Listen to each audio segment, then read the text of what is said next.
సిపెలలో నేను సిద్ధముగా చేసుకో రాజు రానయ్యన్నాడు.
పరిశుద్ధ గ్రంథములో నుండి 2వ సమూయేలు గ్రంథము 14వ అధ్యాయము 28వ వచనాన్ని మనం జ్ఞాపకం చేసుకుందాం. అబ్షాలోము 2 నిండు సంవత్సరములు యెరూషలేములో ఉండి రాజదర్శనము చేయకుండగా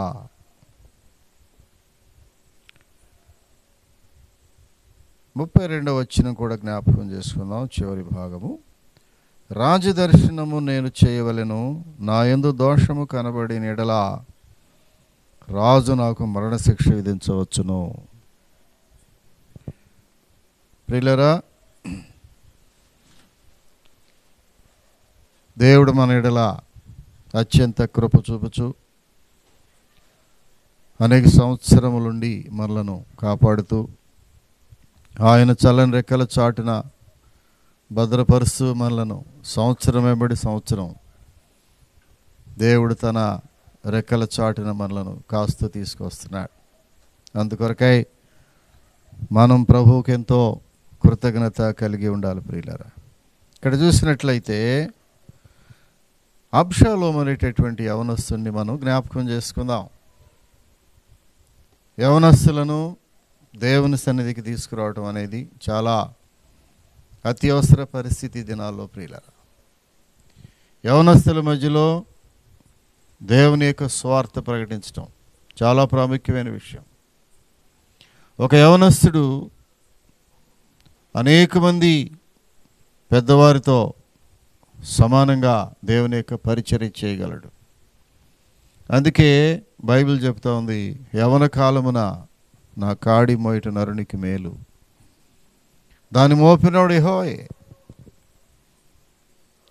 యవన కాలంలో దేవుని కాడి మోయటానికి ప్రతి యవనస్తుడు మనం సిద్ధం చేయాలి వారిని. ఈనాటి సమాజంలో దేవునికి యవనస్తులు కావాలి. యవనస్తులు, యవనుడా నీ యవనమే నీ బలము, నీ యవనమే నీ అందము. ఇక్కడ యవనస్తుని మనం చూస్తాం, అతని పేరు అబ్షాలోము. ప్రియులారా, ఈ అబ్షాలోము ఒకరోజు దేవుని సన్నిధిలో ఒక తీర్మానం చేసుకుంటున్నాడు. ఏమన్నా తెలిసినా, అబ్షాలోము 2 నిండు సంవత్సరములు యెరూషలేములో ఉండి రాజదర్శనము చేయకుండగా రాజు అయినటువంటి దావీదు యొక్క దర్శనము చేయవలనేటువంటి వాంఛ అబ్షాలోము కలిగింది. ఇక్కడ 2 సంవత్సరాలు దావీదు మహారాజుని దర్శించాలని కోరుకున్నాడు, కానీ 2 సంవత్సరాలు అతని వల్ల కాలేకపోయింది. తర్వాత అంటాడు 32వ వచనం చివరి భాగంలో, రాజదర్శనము నేను చేయవలెను, I must see the face of the king. నేను రాజు యొక్క ముఖ దర్శనము చేయాలి. It is must in my life. అది తప్పక నా జీవితంలో నెరవేరాలి. నేను రాజు దర్శనము చేయాలి, మహారాజు యొక్క ముఖ దర్శనమును పొందాలి. ఆయన దర్శనము లేకుండా చాలా సంవత్సరాలు గడిపేశాను. దాని వెనుక భాగానికి మనం వెళ్ళి కొంచెము దీని యొక్క కాంటెక్స్ట్ని ఆలోచిస్తే, ఎందుకు ఈ అబ్షాలోము రాజు అయినటువంటి దావీదు యొక్క ముఖ దర్శనాన్ని చేయడానికి ఆశపడుతున్నాడు? ఎందుకు తండ్రికి అబ్షాలోముకు గ్యాప్ వచ్చింది? ఎందుకు తండ్రి నుండి అబ్షాలోము, కుమారుడైన అబ్షాలోము ఎడబాపు పొందాడు? దీని కొంచెం మనం వెనక్కి వెళ్ళి చూస్తే ప్రియులరా, దావీదు రాజుకున్న కుమారులందరిలో అబ్షాలోము బహు సౌందర్యవంతుడు. 25 వచనంలో 14-25 వచనం చదువుతాం మనం. ఇశ్రాయేలీలందరిలో అబ్షాలోము అంత సౌందర్యము గలవాడు ఒకడనూ లేడు. అరికాలు మొదలుకొని తల వరకు ఏ లోపమును అతని యందు లేకపోయాను.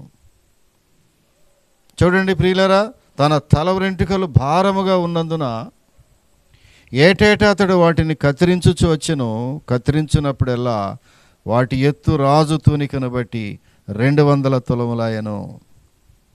200 తులములాయను. ప్రియులరా, అబ్షాలోము మోస్ట్ హ్యాండ్సమ్ పర్సనాలిటీ.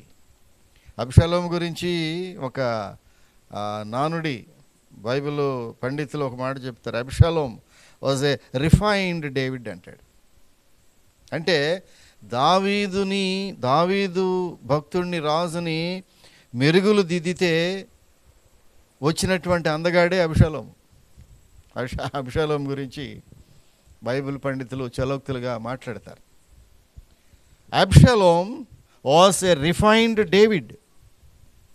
దావీదు భక్తుడిని మెరుగులు దిద్దితే అందగాడు, ఆ అందగాడే అబ్షాలోము. చాలా అందగాడు. ఇశ్రాయేలీలందరిలో అబ్షాలోము అంత సౌందర్యం గలవాడు ఒకడునూ లేడు.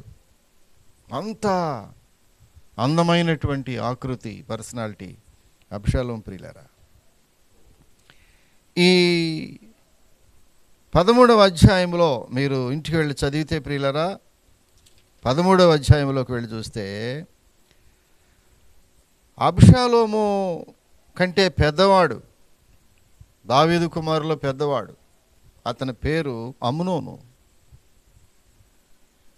పాత నిబంధన వాక్యం వినేటప్పుడు మనం కొంచెము మన మనస్సును బైబిల్ మీద కేంద్రీకరించాలి ప్రియులారా. చక్కని వాక్యాలు ఇవి.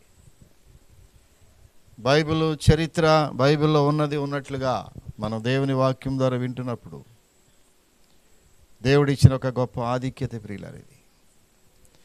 దావీదు బిడ్డల్లో పెద్దవాడు అమ్నోను. అతనికి వివాహమైంది.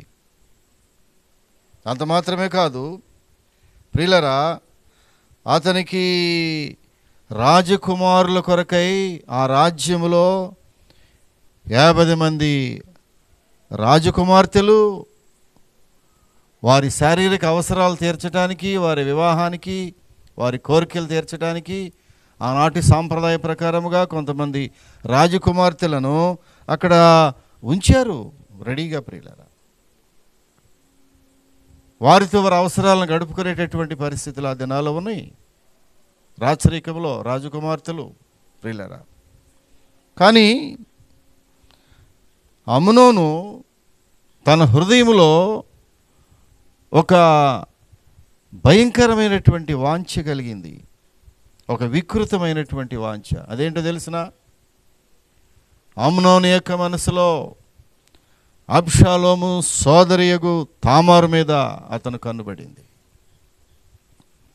13వ అధ్యాయం మొదటి భాగం చూస్తే 2వ సమూయేలు గ్రంథములో, తరువాత దావీదు కుమారుడు అబ్షాలోమునకు తామారు అను ఒక సుందరవతియగు సహోదరి ఉండగా దావీదు కుమారుడుగా అమ్నోను ఆమెను మోహించెను. ప్రియులరా, వికృతమైనటువంటి చేష్టలు. యవనస్తుడు తప్పక తొట్టిల్లుడు. బైబిల్ వాక్యం ప్రియులారా. యవనస్తులు తప్పక తొట్టిల్లుదురు. ఈనాడు ఎంతమంది యవనస్తులు ప్రియులరా దేవుని సన్నిధికి వస్తున్నటువంటి యవనస్తులు కూడా తొట్టిల్లిపోతున్నటువంటి వారు, దేవుని మందిరానికి వస్తూ పోతూ ఉన్నవారు కూడా తన యవన ఇచ్చల విషయంలో తొట్టిల్లిపోతున్నటువంటి యవనస్తులు. అటువంటి వారి గురించి బైబిల్ చాలా తేటగా మాట్లాడుతూ ఉంది. యవనస్తుడు తప్పక తొట్టిల్లుతాడు. కాబట్టి యవన ప్రాయంలో తన యవనమును జాగ్రత్తగా కాపాడుకోవాలి. తిమోతి గారికి రాస్తూ అంటాడు పౌలు గారు, నీ యవనమును జాగ్రత్తగా కాపాడుకోవాలి. నీ యవనము గురించి ఎవరు కూడా నష్టపోకూడదు. నీ యవనము ఎవరికి అభ్యంతరముగా ఉండకూడదు. నీ యవన ప్రాయమును అనేక మందికి ఆశీర్వాదకరముగా ఉండాలి. పౌలు భక్తుడు ప్రియులరా యవనస్తుడైనటువంటి తిమోతి గారికి సలహా ఇచ్చాడు. ఈ అబ్షాలోము సహోదరియగు తామారు, ఇదిగో ఇతను అమ్నోను కంట్లో పడిపోయింది. ఆనాటి నుంచి ప్రియులరా ఆమెను ఎప్పుడైతే మోహించాడో ఆమె కూడా రాజకుమార్తె కనుక సాక్షాత్తు ఆ యొక్క అబ్షాలోము సహోదరి కనుక అంత ఈజీ కాదు తన కోరికను తీర్చుకోవటం అనేది. అబ్షాలోము చెల్లెలను కోరిక తీర్చుకోవటం అంత సులువైన విషయం కాదు. దానికి గాను అతను ఏం చేసే తెలిసిన బైబిల్ చెప్తా ఉంది 2వ వచనములో, తామారు కన్య అయినందున 13వ అధ్యాయము 2వ వచనము 2వ సమూయేలు గ్రంథము, తామారు కన్య అయినందున ఆమెకు ఏమి చేయవలనను దుర్లభమని అమ్నోను గ్రహించి. It's most horrible thing. Absalom సహోదరి మీద కన్ను వేయటం అనేది అది సామాన్యమైన విషయం కాదు, చాలా ప్రమాదకరమైన విషయం రాజ్యంలో. కాబట్టి అది గ్రహించి చింతాక్రాంతుడై తామారును బట్టి, తన చెల్లెలైన తామారును బట్టి చిక్కిపోయాను. చాలా విచారగ్రస్తమైనటువంటి అంశం ప్రియులారా ఇది. ఆ స్త్రీని బట్టి అతడు మనసులో చింతాక్రాంతుడై ఆమె నాకు దక్కదేమోననుకుని బాధతో అతడు భోజనం మానేసి ప్రియులారా అన్నపానములు దూరంగా పెట్టేసి అతడు చిక్కిపోయాడు. అవును, నీ హృదయంలో పాపపు వాంఛలు ఎప్పుడైతే నీ జీవితంలో ఏలుబడి చేస్తుందో నీవు ఆరోగ్య విషయంలో చిక్కిపోతావు. అనారోగ్యానికి అనేక కారణములు పాపమే. నీ శరీరములో అనేక రోగములకు కారణమేంటి తెలిసిన నీ పాపములే కారణము. ప్రియులారా ఈ అమ్నోను చిక్కిపోయాడంట. చాలా విచిత్రమైన విషయం ఇది. తన హృదయంలో పాపము వాంఛలను దాచిపెట్టుకున్నప్పుడు అతడు నిద్రాహారములు మానేసి అతడు చిక్కిపోవటం ప్రారంభించాడు.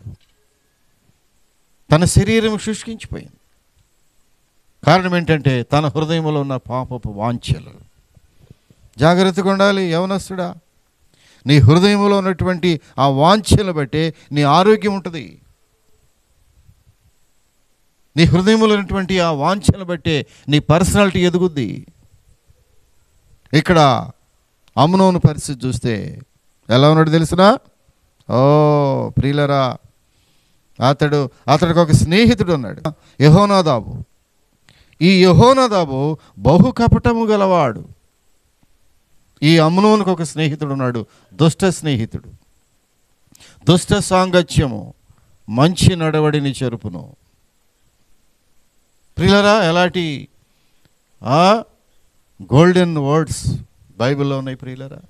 దేవుని మాటలు మేలిమి బంగారంతో సమానమైన మాటలు. మేలిమి బంగారం కంటే మించిన విలువైనటువంటి మాటలు దేవుని బైబిల్లో దొరుకుతున్నాయి ప్రియులరా. దుష్ట సాంగత్యము ఈ దినాల్లో మంచి నడవడి కలిగిన యవనస్తులను చెరిపేస్తున్నాయి. నీ సాంగత్యము ఎవరితో చేస్తున్నావో నీ యొక్క లైఫ్ స్టైల్ దాని మీద ఆధారపడి ఉంది. యవనస్తుడా, నీ స్నేహము ఎవరితో చేస్తున్నావు నాకు తెలియదు. నీ స్నేహాన్ని బట్టే నీ జీవిత విధానము ముందుకు సాగుద్ది. ఈ అమ్నోనుకు ఒక దుష్ట స్నేహితుడు ఉన్నాడు, యెహోనాదాబు. యెహోనాదాబు బహు కపటము గలవాడు. ఇతను అమ్నోనుకు ఒక పిచ్చి ఆలోచన చేశాడు. నీ హృదయంలో నా ఆలోచన నాకు తెలుసాయా, ఆమెను నీవు పొందాలంటే ఒక పని చేయి. అబ్షాలోము, తన అన్న ఎవరు అనుకుంటున్నావు? అబ్షాలోము మామూలు విషయం కాదు. ఒక పని చేయి, నీవు రోగి అయినట్టుగా వేషం వేసుకుని, పిల్లరా 13వ అధ్యాయం చదవండి, ఇంటికి వెళ్ళి. ప్రతి యవనస్తుడు చదవలసినటువంటి వాక్య భాగము. నీవు రోగి అయినట్టు వేషం వేసుకొని నీ మంచం మీద పండుకొని ఉండము. అంతే, పండుకొని ఉంటే నీకు ఆహారం తెమ్మని నీ చెల్లిని రమ్మని అడుగు, తామారుని రమ్మని అడుగు. పర్మిషన్ ఎవరిది కావాలి? మీ తండ్రి పర్మిషన్ కావాలి. దావీదు మహారాజును అడుగు ప్రియులారా. రాజు అతను చూడవచ్చినప్పుడు అమ్నోను 6వ వచనంలో ఉంటుంది. అమ్నోను కాయలా పడినని రాజు అతను చూడవచ్చినప్పుడు అమ్నోను, నా చెల్లెలకు తామారు చేతి వంటకము నేను భుజించినట్లు ఆమె వచ్చి నేను చూచుచుండగా నా కొరకు 2 అప్పములు చేయుటకు సెలవేమని రాజుతో మనవి చేయగా. ఎలాంటి దుష్టమైనటువంటి ఆలోచన చెప్పాడు అతని స్నేహితుడు ప్రియులారా. స్నేహములో ఎంత భయంకరమైన పరిస్థితి. స్నేహము ద్వారా ఎన్ని విపరీతమైనటువంటి పరిస్థితులు మనం చూస్తున్నాం సమాజంలో. జీవితాలు తారుమారైపోతున్నాయి స్నేహం వల్ల. ఎవరో కవి అంటాడు, ఈ సృష్టిలో తీయనిది స్నేహం అని. స్నేహం తీయిందే ప్రియులారా. ఆ స్నేహములో కపటము కలిస్తేనే ప్రమాదము. ఎవరితను? యెహోనాదాబు బహు కపటము కలవాడు. ఈ పిచ్చి ఆలోచన చెప్పాడు. నీవు కాయలా పడి ఉన్నట్లుగా, నీకు జబ్బు వచ్చినట్లుగా పడి ఉండు. తామారుతో భోజనం తెప్పించుకుంది, కానీ రాజుగారిని అడిగితే ఆయన కాదనడు, ఎస్ అంటాడు ప్రియులరా. కాబట్టి అక్కడ ఏం చేశాడు? రాజును అడిగితే రాజు అనుమతి ఇచ్చాడు ప్రియులరా. రాజు కూడా అనుమతి ఇచ్చాడు. దావీదు, నీ అన్నయ్యగు నీ అమ్నోను ఇంటికి పోయి అతని కొరకు భోజనము సిద్ధము చేయమని తామారు ఇంటికి వర్తమానం పంపాను. దావీదు రాజు కూడా యాక్సెప్ట్ చేశాడు, కుమారుడి మీద ఉన్నటువంటి ప్రేమ చేత. అడిగింది కుమారుడు కాబట్టి. ప్రియులారా, ఇవన్నీ జరుగుతుండగా ఆ భోజనానికి ప్రియులారా ఈ విషయం ఏం చేశాడు తెలిసిన? ఆ సమయంలో అమ్నోను ఆమెను పాడు చేశాడు. ఎంత విచారం ప్రియులారా. యవనస్తుల మనస్సులో పుట్టుచున్నటువంటి ఆ దుర్మార్గపు పాపపు వాంఛల వల్ల ఎన్ని జీవితములు పాడైపోతున్నాయి. వావి వరసలేనటువంటి జీవితాలు. పాపమునకు వావి వరసలు లేవు. కండ్లు మూసుకుపోయినటువంటి పరిస్థితులు. ఈ దినాల్లో యవనస్తులు ఏమి ప్రవర్తిస్తున్నారో వారికి తెలియని పరిస్థితి. వారి ప్రయాణం ఎటు వెళుతూ ఉందో, వారి నడత ఎలా ఉన్నదో, వారి కళ్ళకు ఏమి కనబడుతుందో, ఏమి చేయగలుగుతున్నారో వారికి తెలియటం లేదు. ఆ పెండిగా అనేటువంటి ఆ యువతిని పాడు చేసి ప్రియులారా ఏం జరిగింది తెలిసిన? దాని తర్వాత జరిగినటువంటి పరిణామం ఏంటో తెలిసిన? అమ్నోను మీద అబ్షాలోము పగబట్టాడు ప్రియులారా, పగబట్టాడు. దావీదు మనసును కూడా నొప్పించాడు. పగబట్టేసి ప్రియులారా కొద్ది దినముల తర్వాత అబ్షాలోము రాజు దగ్గరికి వెళ్ళాడు. రాజా, దావీదు రాజుతో మాట్లాడుతున్నాడు ప్రియులారా. వెళ్ళి రాజకుమారులందరినీ భోజనానికి, మేము వనభోజనాలకు వెళుతున్నాము డాడీ, రాజా, రాజకుమారులందరినీ కూడా ఆ వనభోజనాలకు పంపించండి మాతో పాటు ప్రియులరా. అడిగాడు ప్రియులరా. అబ్షాలోము బ్రతిమలాడాడు. అబ్షాలోం బ్రతిమలాడాడు. చూడండి ఇక్కడ 27వ వచనం చూస్తే, 13వ అధ్యాయం 27వ వచనం చూస్తే, అబ్షాలోము అతని బతిమాలినందున రాజు అమ్నోనును తన కుమారులందరూ అతని యొద్దకు పోవచ్చునని సెలవిచ్చెను. ప్రియులారా, వాక్యం జాగ్రత్తగా వినాలి. ఎప్పుడైతే తన చెల్లెల విషయంలో అబ్షాలోము అమ్నోను మీద పగబట్టాడో హృదయంలో, చూసారా పగ ఎంత భయంకరమైందో? ఆ పగ ఎంత భయంకరమైందంటే ప్రాణములను ఊరికలా సులువుగా తీసేస్తాయి. అంతే. పగబట్టడం అది నీ వంతు కాదయా. ఇతను ఇక్కడ అబ్షాలోము తన సహోదరుడైనట్టు తన అన్న అయినటువంటి అమ్నోను మీద పగబట్టాడు. ఆ పగబట్టినప్పుడు ఆ పగను బయటికి చెప్పకుండా అమ్నోనుతో చక్కగా మాట్లాడుతూ, ఎప్పటి వల్లనే సహోదరి ప్రేమ చూపిస్తూ, వారిద్దరూ కూడా చక్కగా నవ్వుతూ మాట్లాడుకుంటూ తన తండ్రిని పర్మిషన్ అడిగాడు. రాజకుమారులందరినీ అమ్నోనుతో సహా వనభోజనాలకు పంపించి అక్కడ మేము భోజనం చేయాలి అందరం కలిసి.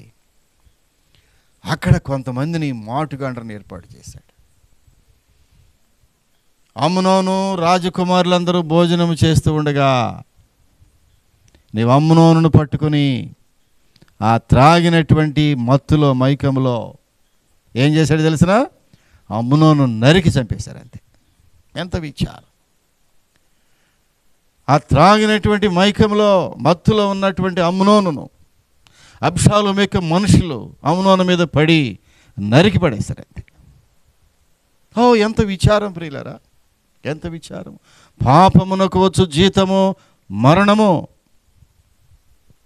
నీవు అవునన్నా కాదన్నా, ఈ మధ్యాహ్న కాల సమయంలో సహోదరుడా, నీవు ఎవరైనా సరే, నీవే బ్యాక్గ్రౌండ్ నుంచి వచ్చావో నాకు తెలియదు, నీ కుటుంబం ఏ బ్యాక్గ్రౌండ్ నుంచి వచ్చిందో నాకు తెలియదు, నువ్వే మతస్థుడో నాకు తెలియదు, ఏ కులస్థుడో నాకు తెలియదు. ఒకటి మాత్రం చెప్పగలను, పాపము వలన వచ్చు జీతము మరణము. పాపం ఎక్కడ ఉంటుందో మరణం ఎక్కడ ఉంటుంది. వ్యభిచార పాపం ఎక్కడ ఉంటుందో దాని అంతము మరణముతో అంతమైపోద్ది. జాగ్రత్త. Be care about it.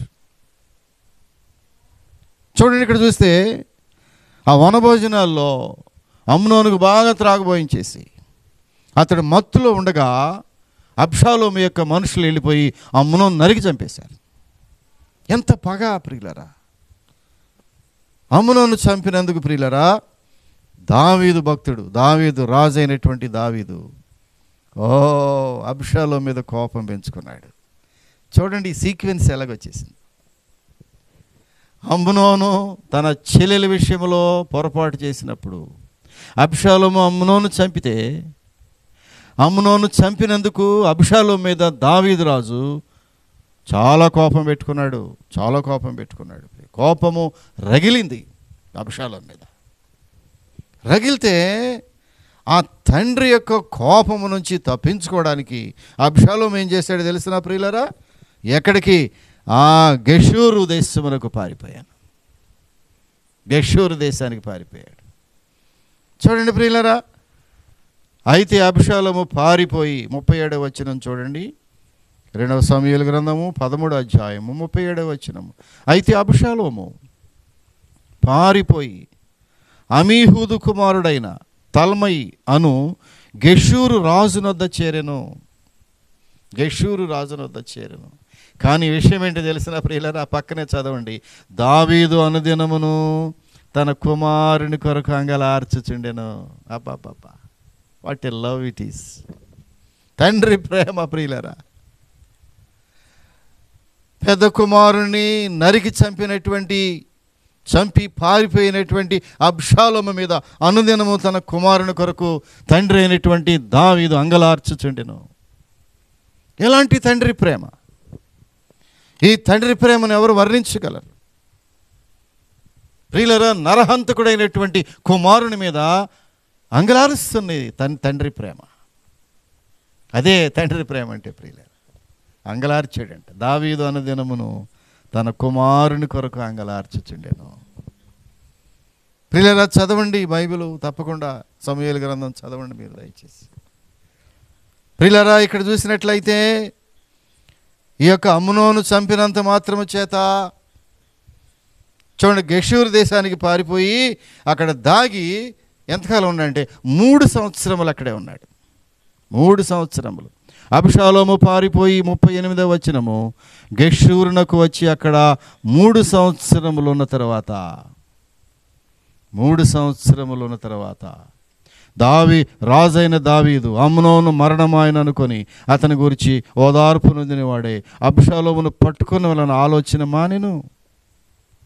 అమ్నోను చనిపోయాడు కదా, సరిగ్గా ఏం చేద్దాంలే, అబ్షాలోమును పట్టుకోవటం అనేది వద్దులే, అతను చూస్తే మంచిది కదా అని అతని కొరకు ఆ రాజు యొక్క దావీదు రాజుకి హృదయం పరితపించింది. చివరికి ఈ అబ్షాలోము కూడా ఏం చేశాడంటే, కాబట్టి అమ్నోను చంపినంత మాత్రం చేత ఆ చెల్లికి జరిగిన అపవిత్రత పోదు కదా, కాబట్టి ఎందుకు ఈ హత్య చేశానని చెప్పేసి అతడు పశ్చాత్తాపపడి దుఃఖిస్తూ తన తప్పును తండ్రి వద్దకు తీసుకుని వెళ్ళి సరిదిద్దుకోవాలని ఎదురు చూస్తూ ఉన్నాడు.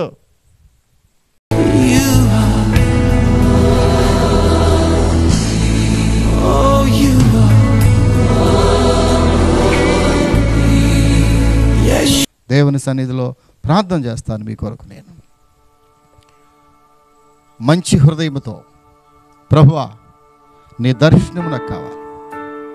అబ్షాలోము 2 నిండు సంవత్సరము యెరూషలేములో ఉన్నప్పటికీ రాజు దర్శనం అతనికి దొరకలేదే.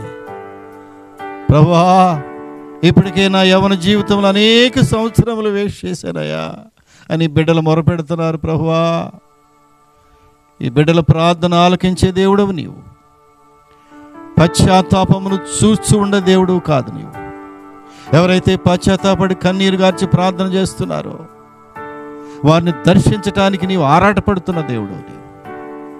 ప్రభువా, మా కన్నీరు చూసి నీవు కరిగిపోయే దేవుడు. బిడ్డలు చాలామంది కన్నీరు గారుస్తున్నారు. ప్రభువా, అనేక మంది వారి ప్రార్థనలో, విజ్ఞాపనలో నేను చూడాలని ఆశపడుతున్నారు. తండ్రి, ఒక్కొక్కరిని జ్ఞాపకం చేసుకోనండి. ఒక్కొక్కరి మీద మీ చేతులుంచి ప్రభు అభిషేకించండి. వారి పాపములకు ప్రాయశ్చిత్తము దయచేయండి. శిలువలో నీవు ప్రాయశ్చిత్త బలిగా నీ శరీరమును, నీ ఆత్మను ఎలాగైతే అర్పించావో తండ్రి, ఆ ప్రాయశ్చిత్త ఆత్మను వారి మీదకు పంపించండి. ఒక్కొక్కరిని ముట్టండి ప్రభు. యవనస్తులు ఎంతోమంది వాక్యం వింటున్నారు. ఈ వాక్యం విని పశ్చాత్తాపడుతున్నారు ప్రభు. ఎంత సమయము వృధాగా గడిపేశారు ప్రభు. ఎన్ని సంవత్సరం వృధా అయిపోయినాయి. ఎన్ని సంవత్సరములు రోడ్డు మీద నా జీవితం గడిచిపోయింది. ఎన్ని సంవత్సరాలు త్రాగుడుకు నా జీవితం గడిచిపోయింది. ఎన్ని సంవత్సరాలు ఆ భయంకరమైన వ్యభిచార జీవితంలో మ్రగ్గిపోయింది నా జీవితము. ఎన్ని సంవత్సరాలు ఇంకా దొంగగా అలాగ ఉండిపోయాను. ఎన్ని సంవత్సరాలు త్రాగుడికి బానిస అయిపోయాను. ఎన్ని సంవత్సరాలు లంచాలకు బానిసనైపోయాను ప్రభు. ఇక ఈ జీవితం నాకు వద్దయ్యా, గతించిన కాలమే చాలు, ఇప్పుడే నీ సన్నిధికి వస్తున్నాను ప్రభు అని ఎంతమంది నీ దర్శనం కొరకు ఎదురు చూస్తున్నారో వారందరికీ ప్రభు నీ దర్శన భాగ్యము దయచేయండి. వారందరికీ ప్రభు నీ యొక్క మందిరములో ఒక స్థానమును బిడ్డలకు దయచేయండి. వారందరూ తిరిగి మరలా నీ మందిరానికి రావటానికి ఆశపడుతూ ఉండగా వారికి ఒక మార్గమును ఏర్పాటు చేయండి. మార్గమును సుముఖం చేయండి. నీ అభిషేకంతో బిడ్డలు నింపండి. వారి పశ్చాత్తాపమునకు ప్రభువా ప్రతిఫలముగా రక్షణ భాగ్యమును, మారుమనసు అనుభవాన్ని బిడ్డలకు దయచేసి, ఇదిగో నీ పాపములు క్షమింపబడి ఉన్నవని ప్రభువా మాతో మాట్లాడిన దేవుడువు ఈ బిడ్డలతో మాట్లాడండి. నీ కృప కలిగిన హస్తాలతో బిడ్డలు నింపండి. నీ అభిషేకముతో బిడ్డలను ఆశీర్వదించమని, ఈ వాక్యమునకు ముద్ర వేసి కృప చూపించమని యేసు నామమున అడుగుచున్నాము తండ్రి. ఆమేన్, ఆమేన్.